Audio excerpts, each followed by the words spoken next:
ईद मुबारक भाईजान। बेगम साहबा, सब मेहमान आ गए, खाने की तैयारी करो। आई आई। बहुत खूबसूरत लग रही है। अरे अरे संभल संभल के, 3 महीने की पेट से है तू, ध्यान रखा कर। अभी तू चल चल, तू चल आगे चल, मैं ले रही हूँ।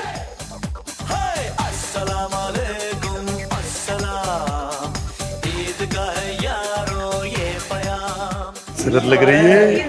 हाँ, ईद मुबारक। ले आपको ये दुपट्टा बताइए, अच्छा है? अरे चांद लग रही है। ये झुमका? अरे सुंदर सुंदर। शहजादी साहिबा, कभी अपनी अम्मी की मदद किया करो, जब देखो अपने अब्बू के बगल में ही रहती हो। हाई मेरी लाडली हो। अरे भाभी जान, मोहल्ले को नहीं पूरे लखनऊ को पता है इरफान आपका लाडला है और आलिया भाई साहब की लाडली है।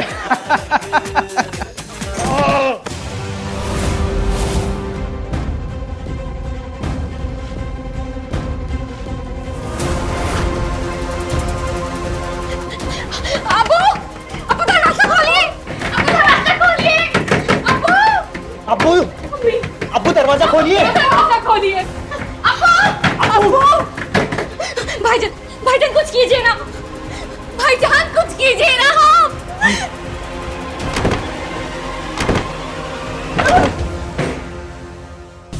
अबू, अबू, अबू उठिए ना, अबू क्या हो गया आपको? अबू, अबू, अबू उठिए ना, अबू क्या हो गया आपको? उठिए ना, अबू, अबू उठिए ना, भाईजान अबू को क्या हो गया देखिए ना। अबू, हार्ट अटैक हुआ है क्या? हार्ट अटैक कैसे हो सकता है? आप लोग क्या तमाशा देख रहे हैं? अबू को हॉस्पिटल ले जाने में मदद कीजिए। भाईजान, अबू, अबू,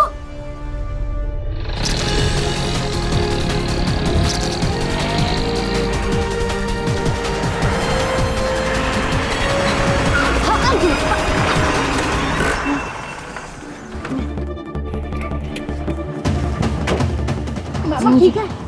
वो मुझे बुला रहा है। आप ठीक तो हैं? आपको लगी तो नहीं?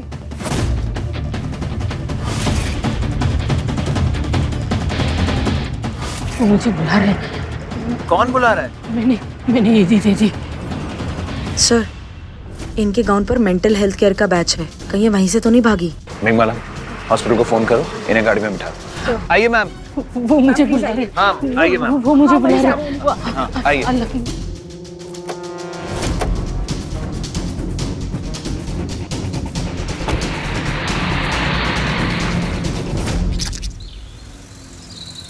तो जिस तरह वो औरत हमारी गाड़ी से टकराई और बार बार वो कह रही थी कि कुछ तो गड़बड़ है मेघमाला। रुबीना अहमद, आप रुबीना अहमद की बात कर रहे हैं? हाँ, सर क्या अजीब लग रहा है आपको? जब से मैं उससे मिला हूं ना, मुझे कुछ तो अजीब लग रहा है। Something is not right. वो मुझे बुला रहे हैं। वो हाँ, मैंने हीदी दे दी। वो मुझे बुला रहे। मैंने वो मुझे बुला रहे।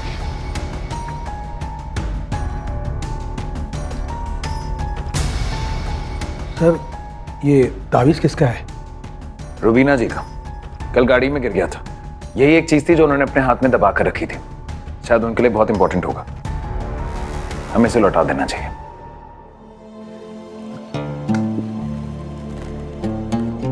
अम्मी, ऐसे कैसे चलेगा? अगर नाश्ता नहीं करोगे तो दवा कैसे लोगे? अब चलो, बच्चे से जिद मत करो, जल्दी से नाश्ता कर लो। वाह भाई, पराठा खाकर तो मजा आ गया। देखो, अपना मुझे तुमसे जलन हो रही है। इतनी अच्छी बीवी है, सरकारी नौकरी है, तुम्हें ना सब कुछ ना झटपट प्लेट में सजा के मिल गया एकदम। देखो, मैं नजर नहीं लगाना चाहता यार, एक तुम्हारी किस्मत है, एक मेरी किस्मत है। मैं चाहे कुछ भी कर लूं, कुछ भी हाथ नहीं आता। अरे क्यों परेशान होता है? मैं हूं ना, तेरा दोस्त, तेरा भाई। और तू फिक्र मत कर, अम्मी ने तेरे लिए भी दुआ मांगी है। जल्दी ही तेरी भी मेरी तरह सरकारी नौकरी लग जाएगी। हाँ हाँ, इंशाल्लाह नौकरी ही नहीं बल्कि आपको आपका हमसफर भी मिल जाए। घबराइए मत, सब अच्छा होगा। मैंने हीदी दे दी। अम्मी शांत हो जाओ। इस घर में जब सब कुछ अच्छा होने ही वाला होता है ना, तभी इनका ड्रामा शुरू हो जाता है। हमारे ना नाक में दम करके रखा है, इन्हें ज्यादा दिन यहाँ नहीं रख सकते, इन्हें वापस मेंटल हॉस्पिटल भेजना पड़ेगा।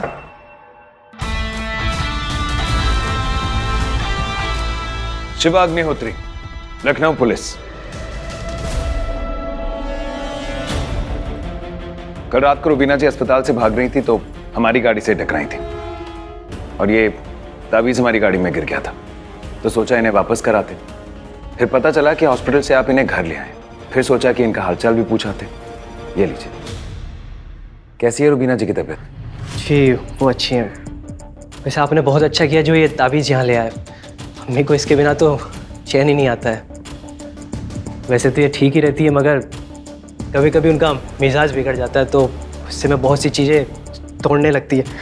अच्छी मैंने ईदी दी थी, मैंने ईदी दी थी, ईदी दी थी मैंने। ये जो ईदी देदी की बात बार बार दोहराती रहती है, इसकी कहानी क्या है?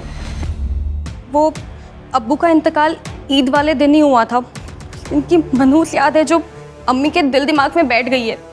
अब्बू के इंतकाल का बहुत सदमा पहुंचा है अम्मी को। सर, ये मेरी छोटी बहन आलिया है और ये मेरी बीवी जन्नत और ये मेरा जिगरी दोस्त आदित्य है। बस सर, ये सभी मेरे छोटे से परिवार का हिस्सा है। इरफान, मैं चलता हूँ। ठीक है, हम भी चलते हैं। आप अपना और रुबीना जी का ध्यान रखिए। सब एक मिनट, पानी तो पी लीजिए।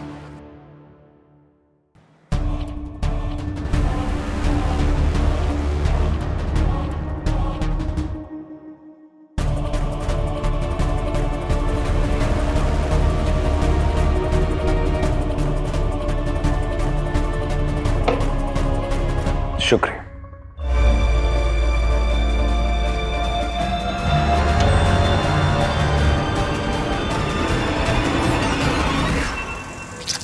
सर सब कुछ तो सही था, बिल्कुल परफेक्ट फैमिली जैसा। फिर आपको क्यों कुछ अजीब लग रहा है? हर चमकती हुई चीज सोना नहीं होती। सब कुछ ऊपर से साफ दिख रहा है, लेकिन अंदर जरूर कुछ सड़ रहा है। सर मैं कुछ समझी नहीं, आप कहना क्या चाहते हैं? मेघमाला, सर, ये सुझाव और शिकायत पेटी में आपके नाम का पत्र आया है।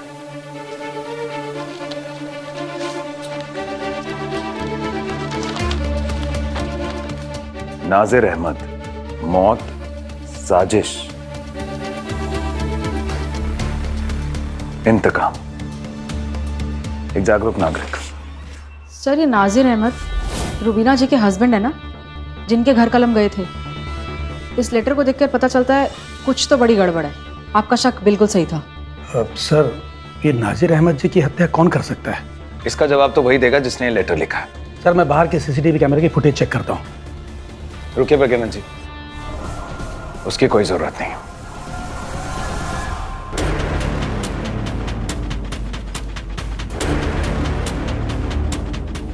देखिए,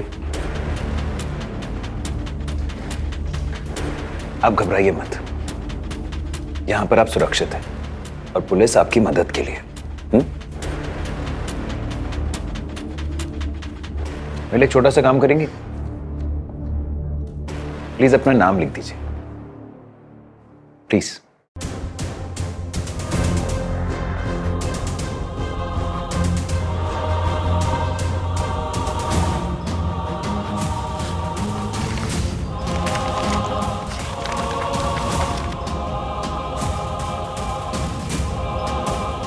हूबहू, इसका मतलब ये लेटर आप ही ने हमें भेजा था। जब मैं आपके घर भी आया था, मैंने नोटिस किया था कि आप मुझसे कुछ कहना चाहती हैं, लेकिन किसी कारणवश आप कह नहीं पा रही थी। बताइए, खुलकर बिना डरे बताइए कि आप क्या कहना चाहती थी। जी हाँ, ये चिट्ठी आपको मैंने ही लिखी थी। कोई सबूत तो नहीं है, लेकिन दिल कहता है अब्बू की मौत हार्ट अटैक से नहीं हुई है, उनको मारा गया है। उनकी सेहत तो बिल्कुल ठीक थी। तो फिर किसने मारा उन्हें और क्या मकसद था? ये मुझे नहीं पता कि किसने किया, क्यों किया, लेकिन कुछ तो गलत है, इसलिए मैंने चिट्ठी लिखी थी। ठीक है, लेकिन आपको इतने महीनों बाद ये एहसास क्यों हो रहा है और आप ये हमें क्यों बताना चाहती हैं? आप जब अम्मी की ताबीज लौटाने आए थे तभी हमें लगा कि आप एक बहुत ही नेक दिल इंसान है। नहीं तो आजकल कौन किसी की कोई मामूली ताबीज लौटाने आता है। मुझे तभी मालूम हो गया था कि आप कोई आम पुलिस वाले नहीं है। आप हमें अब्बू के कातिलों तक पहुंचाएंगे। हम सिर्फ अपना काम कर रहे थे। एक बात बताइए, आपको अपने घर वालों में से किसी पर शक है?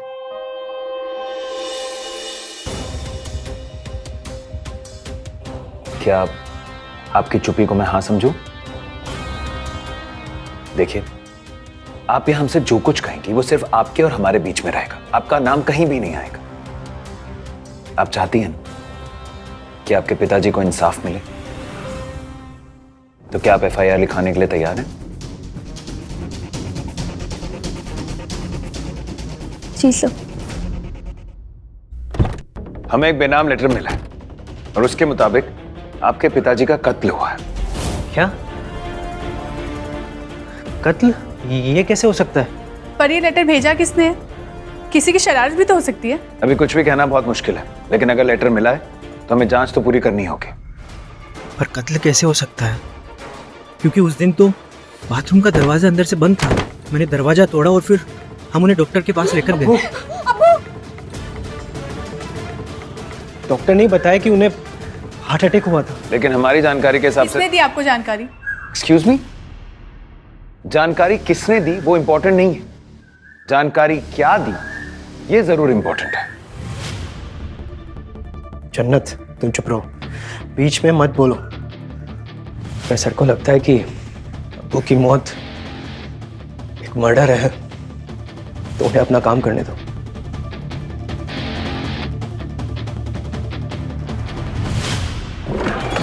नाजिर के आसपास जितने भी लोग हैं उनकी कुंडली चाहिए मुझे। और ईद वाले दिन कौन कौन आया था उधर? सर, आदित्य, करीम, साहिल, उनके पड़ोसन नूरी और भी काफ़ी लोग हैं सर। ठीक है, इन सबसे पूछताछ करनी होगी। नूरी, हाँ, आप ये नाजिर अहमद की फैमिली के बारे में क्या जानती हैं? वैसे तो अच्छा खासा हंसता खेलता परिवार है, लेकिन जब से उनके बेटे इरफान की शादी उस जन्नत से हुई है ना, तब से माहौल कुछ बिगड़ सा गया। वैसे भी वो जन्नत का चाल चलन कुछ ठीक नहीं है। शर्म हया सब बेच खाई है क्या तुमने? हाँ, किसी और आदमी के साथ में कॉफी शॉप में क्या कर रही थी तुम? अब्बू वो हम बस वहाँ पे। चुप, मैं कुछ नहीं सुनना चाहता। फिर कभी मैंने तुम्हें किसी दूसरे मर्द के साथ में देखा ना, तो खुदा कसम मैं क्या कर जाऊंगा मुझे भी पता नहीं। चल। जन्नत, मैंने मटन बनाया था। मैंने तो ये भी सुना है कि जन्नत के पेट में जो बच्चा है ना, वो भी आदित्य का है। शायद इसी वजह से झगड़ा हुआ होगा। सर, आदित्य इरफान का बेस्ट फ्रेंड है और जिस दिन हम लोग नाजिर अहमद के घर गए थे उस दिन आदित्य वहीं था और ईद वाले दिन भी वहीं था। सर, मित्र की पत्नी के साथ अवैध संबंध और ससुर का गुस्सा, क्या यही तो नाजिर जी की मौत का कारण नहीं बन गया? ये केस बहुत उलझा हुआ है। सर, इरफान के बयान के मुताबिक बाथरूम का दरवाजा अंदर से बंद था, तो फिर ये मर्डर कैसे हुआ? हेलो, ठीक है, लेट्स गो।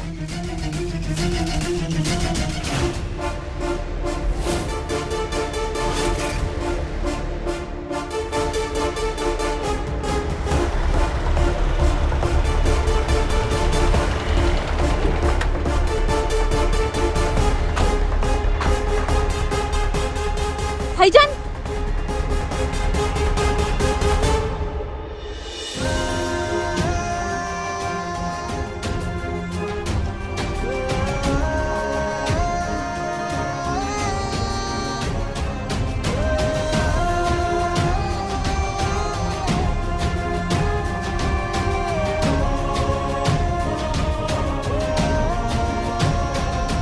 शुक्रिया।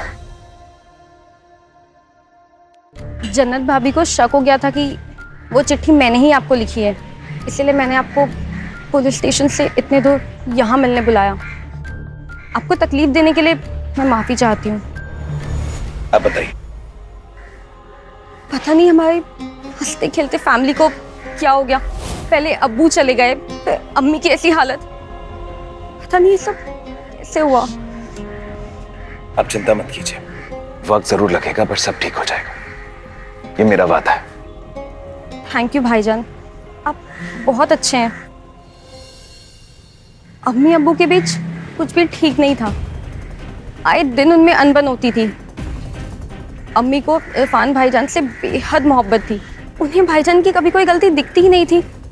मोहब्बत इतनी थी कि क्या हो गया? अरे हिलो मत, बहुत खूबसूरत लग रही हो जन्नत। वाह, मुझे नहीं लगता तुम्हारे लाडले को सरकारी नौकरी चाहिए। अरे कल इसका एंट्रेंस टेस्ट है और ये बीवी का पल्लू संवार रहा है। एंट्रेंस टेस्ट यहाँ पे देगा क्या? आप भी ना, अभी अभी उसकी शादी हुई है, अपने बीवी के साथ ही है ना, जब देखो उसे डांटते रहते हैं। और शादी हुई तो क्या, बाकी कुछ करना नहीं है? और जो पैसे मैंने तुम्हारी पढ़ाई पे लगाए उसका क्या, सब बर्बाद ना? नहीं नहीं, गलती मेरी है। ये पैसे अगर मैंने आलिया के ऊपर लगाए होते ना तो आज वो अच्छी जगह कहीं पे नौकरी कर रही होती। संभालो अपने लाडले को। अब्बू, अब्बू। तू उनकी बातों पे ध्यान मत दे, हाँ, मैं समझाती हूँ। अब्बू को लगता था कि अम्मी की अंधी मोहब्बत इरफान भाईजान को कभी कुछ बनने नहीं देगी। उन्हें यह भी लगता था कि भाईजान के मुकाबले मैं ज्यादा काबिल हूँ। यही वजह थी कि उन दोनों में आए दिन कुछ ना कुछ होता था। बात इतनी आगे निकल चुकी थी, उन दोनों में बात होना ही बंद हो गई थी। आपके अब्बू और आपकी भाभी जन्नत, दोनों में कैसा रिश्ता था? जन्नत भाभी ने कभी किसी की कोई इज्जत नहीं की, यहाँ तक कि अम्मी की भी नहीं। उन्हें एक ही इंसान का खौफ था, वो थे अब्बू। आपके मोहल्ले वालों का कहना है कि आदित्य आपके घर आता जाता रहता था। आदित्य और जन्नत के बीच में कोई रिश्ता था?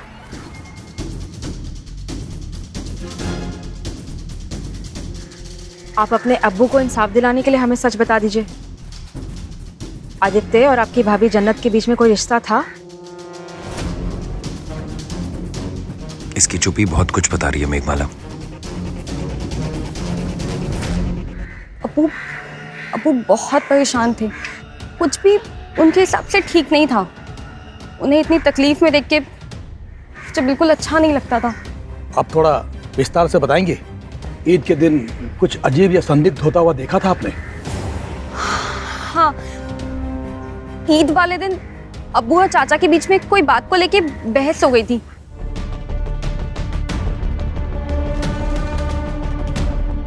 हाँ, हुई थी हमारी बहस। किस बात पे बहस हुई थी, जरा डिटेल में बताइए। हमारी पुश्तैनी प्रॉपर्टी को बेचने के मसले को लेकर थोड़ी अनबन हो गई थी। 1000 बार बात करने के बाद भी यह मसला हल नहीं हो पा रहा था। भाईजान रिटायर होने वाले थे और वो इस बात को लेकर कुछ डरे हुए भी थे, लेकिन फिर भी प्रॉपर्टी बेचने का उनका मन नहीं था। बस इतनी सी बात थी। सब बस इतनी सी बात है, और इतनी सी बात पर इन्होंने अपने भाईजान की जान ले ली। कैसी बात कर रही है आप मैडम? मैं अपने भाई को क्यों मारूंगा? और वैसे भी ये प्रॉपर्टी हम दोनों भाइयों के बीच बराबर बंटने वाली थी। और ये कौन है?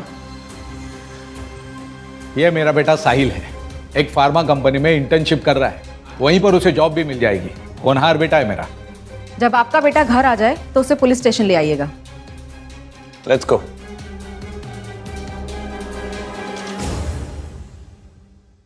हाँ सर, मैं और जन्नत एक दूसरे को पहले से जानते हैं, लेकिन हम दोनों सिर्फ अच्छे दोस्त हैं, इसके अलावा कुछ भी नहीं। अच्छा, केवल मित्र। कहीं ऐसा तो नहीं कि तुम इरफान से ईर्ष्या करते थे और उसे सबक सिखाना चाहते थे? बिल्कुल नहीं मैम, आदित्य और इरफान भाई जैसे हैं, जलन का कोई सवाल ही नहीं होता।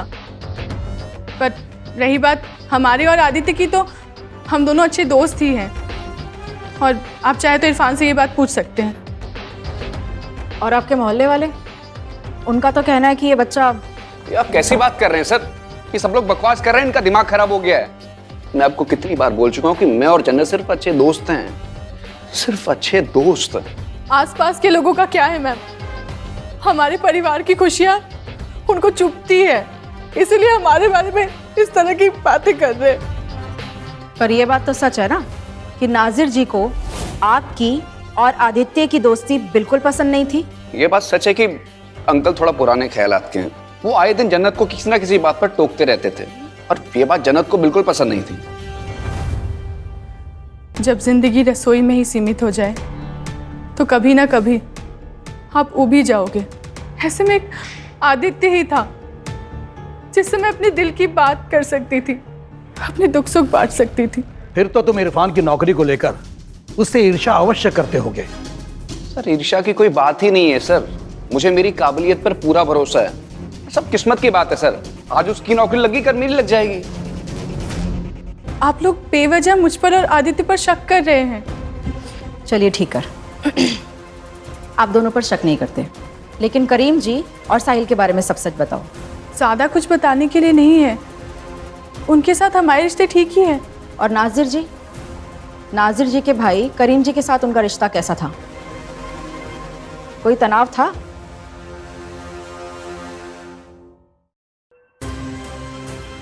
मैडम, नाजिर अंकल मुझे बहुत प्यारे थे।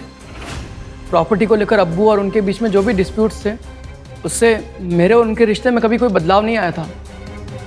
हमेशा से मेरे लिए बड़े अब्बू थे और मैं उनका छोटा बेटा।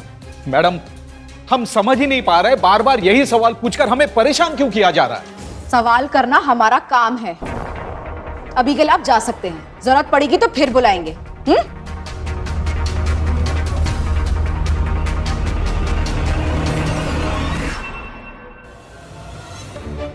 प्रज्ञानंद जी, क्या लगता है आपको?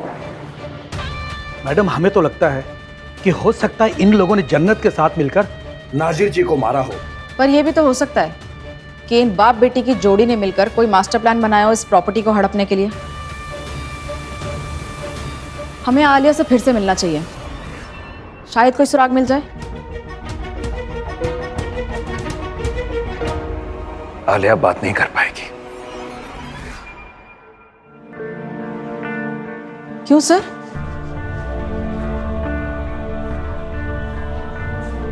क्या हुआ सर, बताइए ना।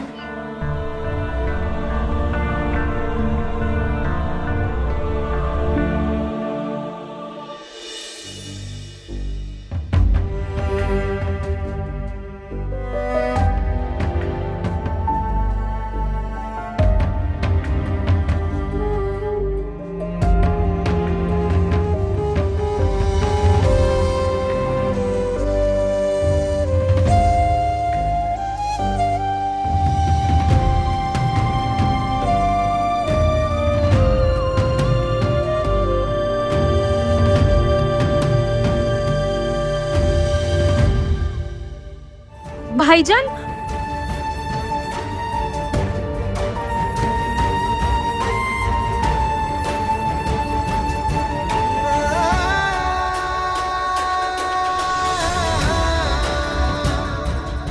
क्या हुआ था आलिया को? Heart attack sir.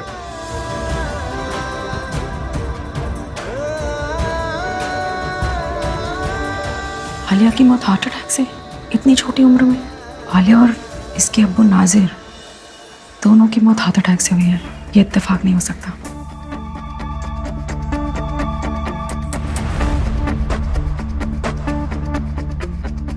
जनाजे की तैयारी करो। रुक जाइए, आपसे एक रिक्वेस्ट है, प्लीज आलिया को अभी मत दफनाइए।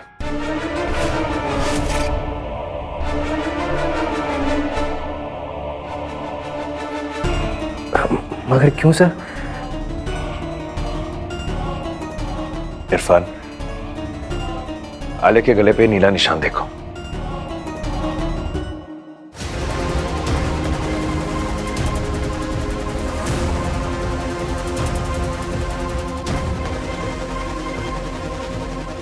ये कहां से आया? ये तो हॉस्पिटल में नहीं था सर। इसलिए मैं आपसे रिक्वेस्ट कर रहा हूं, मैं चाहता हूं कि आलिया का पोस्टमार्टम कराया जाए ताकि हमें पता चल सके कि आलिया की मौत का कारण क्या है। ठीक है सर, जैसा आपको सही लगे। Thank you for cooperating. Meghmala, sir procedure शुरू करो। प्रज्ञानंद जी, सर। इरफान से कंसेंट फॉर्म पे साइन करा लो। जी सर।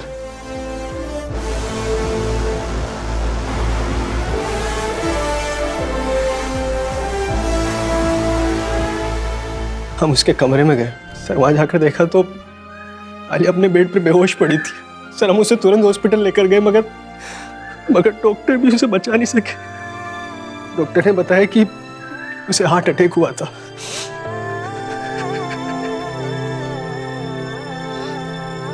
हिम्मत रखो।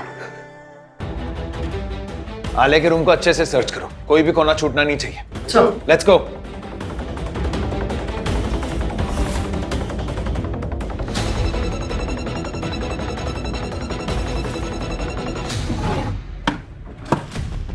ऐसा लगता है कातिल को पता लग गया था कि आलिया हमारी मदद कर रही है, इसलिए कोई क्लू नहीं मिल रहा है। सर हर बार संदेह जन्नत पर ही जा रहा है। हमें तो लगता है सर आदित्य के साथ मिलकर उसने पहले नाजिर को मारा और फिर आलिया को। साहिल और करीम भी तो हो सकते हैं, उनसे भी पूछताछ जारी रखो, कोई भी बचना नहीं चाहिए। मेघमाला, आलिया के फोन रिकॉर्ड चेक करो, उसके कॉल्स, मैसेजेस, मुझे सारी डिटेल्स चाहिए। प्रज्ञानंद जी, सर। आलिया की बॉडी को जल्दी से पोस्टमार्टम के लिए भेजिए और रिपोर्ट मंगवाइए, और इस ग्लास की भी जांच करवाइए। जी सर।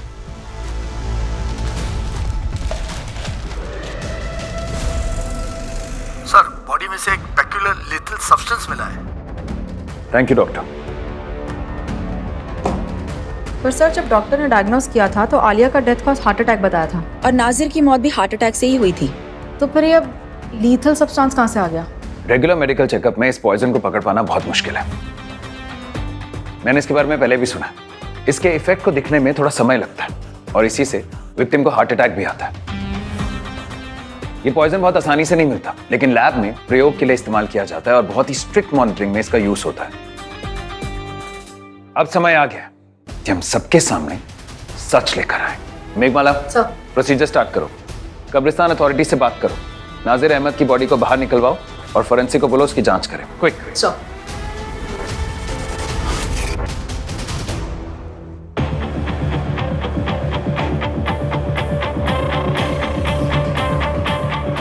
सर हम सबको यहाँ क्यों लाया गया है? क्योंकि आलिया के पानी में जिसने जहर मिलाया था वो तुम में से ही एक है।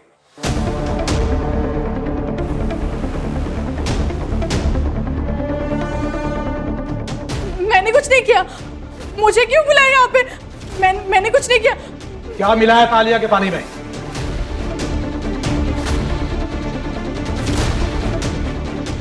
किसी प्रकार का लीथल केमिकल था। नहीं।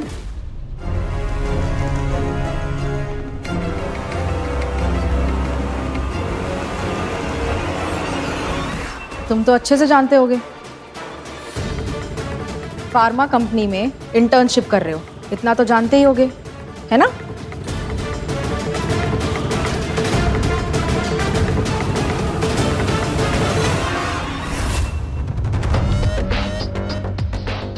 हमें आपका इन्वेंटरी रिकॉर्ड चेक करना है।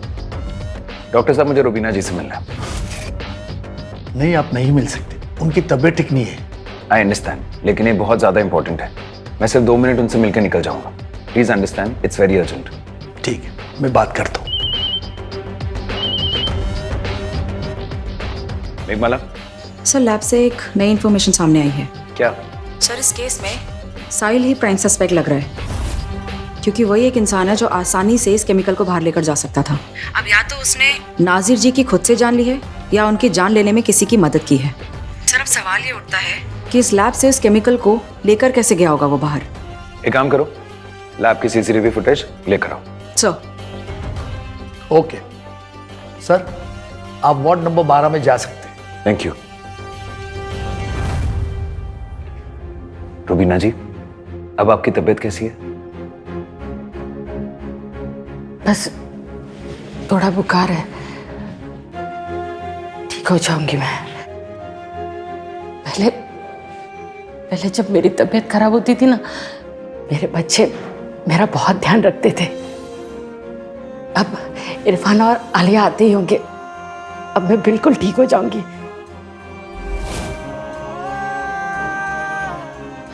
अल्लाह मुझे नहीं बख्शेगा। अल्लाह मुझे माफ कर, मैंने ईदी दे दी। अल्लाह नहीं मुझे बख्शेगा, अल्लाह मुझे नहीं बख्शेगा।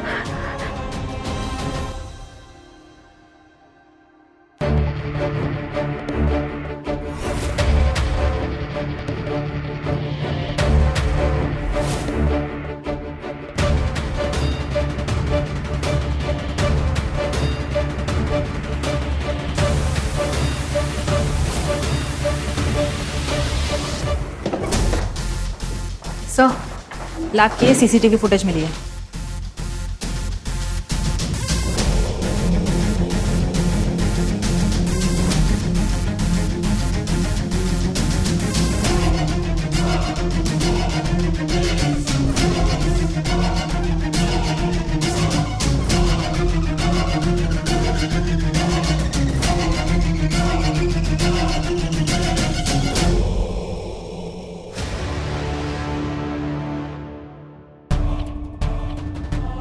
नाजिर जी की पोस्टमार्टम की रिपोर्ट आ गई?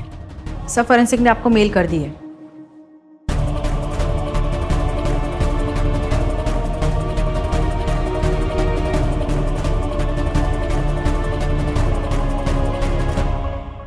लेकिन हमारी जानकारी के हिसाब किसने से दी आपको जानकारी?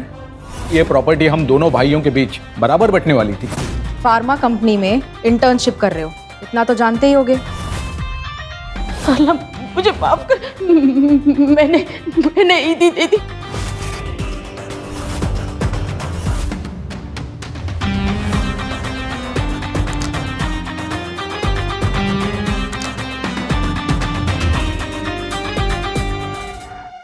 ये आप सब क्या कर रहे हैं? क्या कर रहे हैं आप? अरे आप मुझे यहाँ लेकर क्यों आए हैं? हो क्या रहा है ये?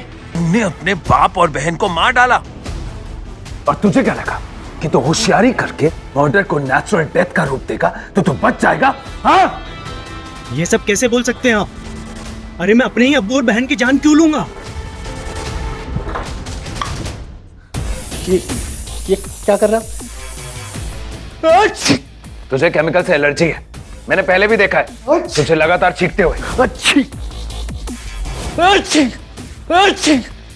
प्रज्ञानंद जी। सर।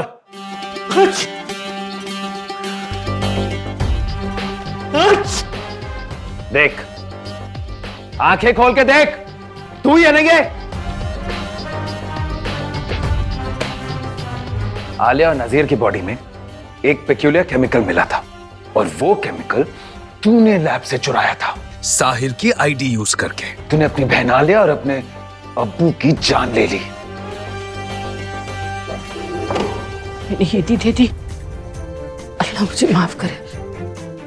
ईद को ईदी दे दी, अल्लाह मुझे माफ करे। देख देख, आंखें खोल के देख, क्या हालत कर दी है तूने अपनी अम्मी की। पल पल मर रही है वो। देख, क्यों मारा? मैं अपने अब्बू को क्यों मारूंगा? नौकरी के लिए, नौकरी के लिए। तू उनकी नौकरी पाना चाहता था। ये सब आपको कैसे मालूम?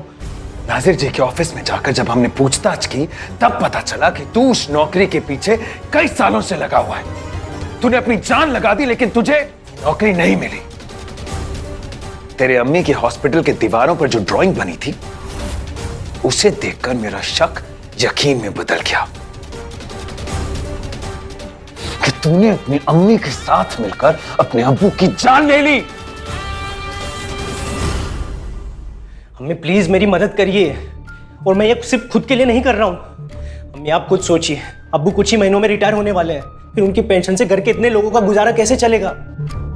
अम्मी अगर अब्बू की मौत किसी नेचुरल कारण जैसे हार्ट अटैक से हो जाए तो अम्मी अब्बू की नौकरी मुझे मिल सकती है। तू क्या बोल रहा है? तुझे समझ भी आ रहा है क्या? ये गुनाह अजीम है, मैं क्या मुंह दिखाऊंगी अल्लाह को?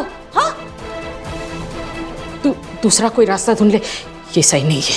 ठीक है अम्मी, फिर तुम ही बताओ कि मैं क्या करूं, क्योंकि इतना कुछ करने के बाद मेरे हाथ तो कुछ लग ही नहीं रहा है। अब तो बस मेरे पास एक ही रास्ता है कि मैं अपनी जान दे देता हूँ। ये जिल्लत भरी जिंदगी और बर्दाश्त नहीं होती अम्मी, मुझे मर ही जाना चाहिए। ठीक है, कल सुबह के अखबार में तुम्हें मेरी मौत की खबर मिल जाएगी। तू क्या कह रहा है? ऐसी बातें कभी अपने मुंह से मत निकालना। तू मेरी जान है बेटा।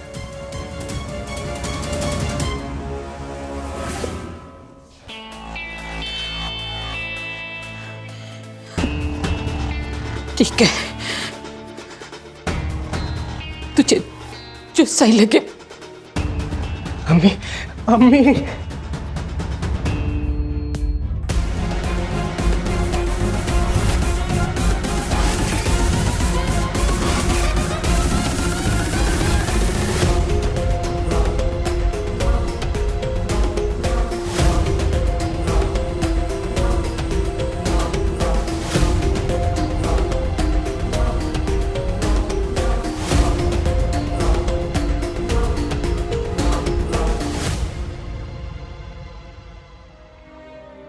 अंधा प्यार इंसान से क्या क्या करा देता है।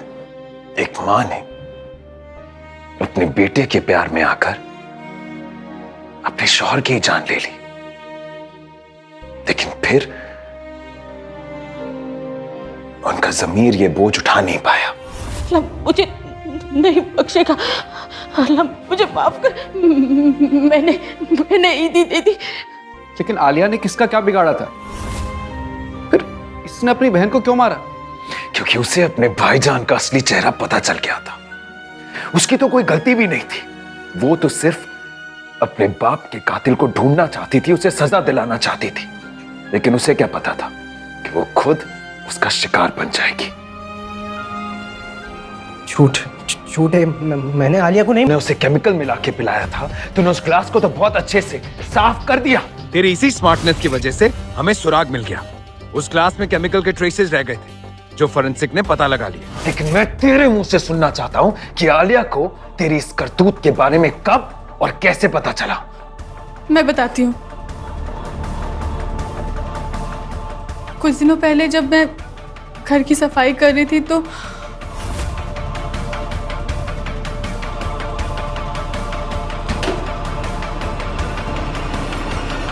भाईजान, बोतल में क्या है? हाँ भाभी, आपने ये क्यों छुपाया? कहीं आप दोनों ने ही मिलकर अब्बू को। ये क्या बोल रही है आलिया? दिमाग खराब हो गया तुम्हारा? ये क्या सच बोल रही है? हाँ, आपने बोतल क्यों छुपाया? तुम दोनों का दिमाग खराब हो गया है।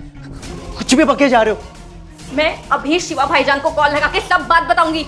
आलिया, आलिया मेरी बात तो सुनो। आलिया, आलिया तुम्हें मेरी कसम, मेरी बात सुनो।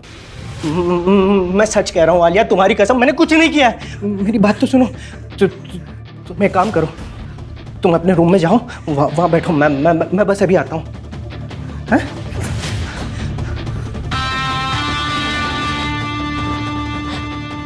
ये सच बोल रही थी क्या? नहीं, ऐसा कुछ नहीं। तुम बैठो बैठो, मैं बस अभी आता हूँ।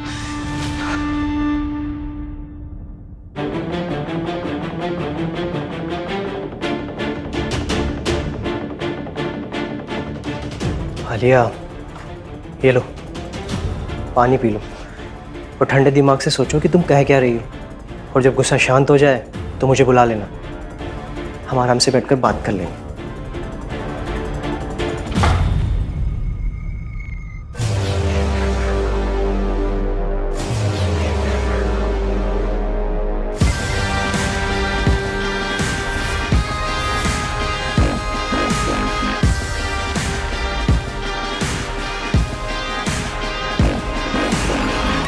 एक नौकरी के लिए तूने 3 लोगों की जान ले ली। एक अपने अब्बू की, जिसने अपने जीवन भर की पूंजी तुझे पढ़ाने लिखाने में लगा दी। दूसरी अपनी बहन आलिया की, जिस मासूम की कोई गलती नहीं थी। वो तो सिर्फ अपने अब्बू को इंसाफ दिलाना चाहती थी। और तीसरी तेरी अम्मी, जो तुझ जैसे बेटे को प्यार करने का खामियाजा भुगत रही है।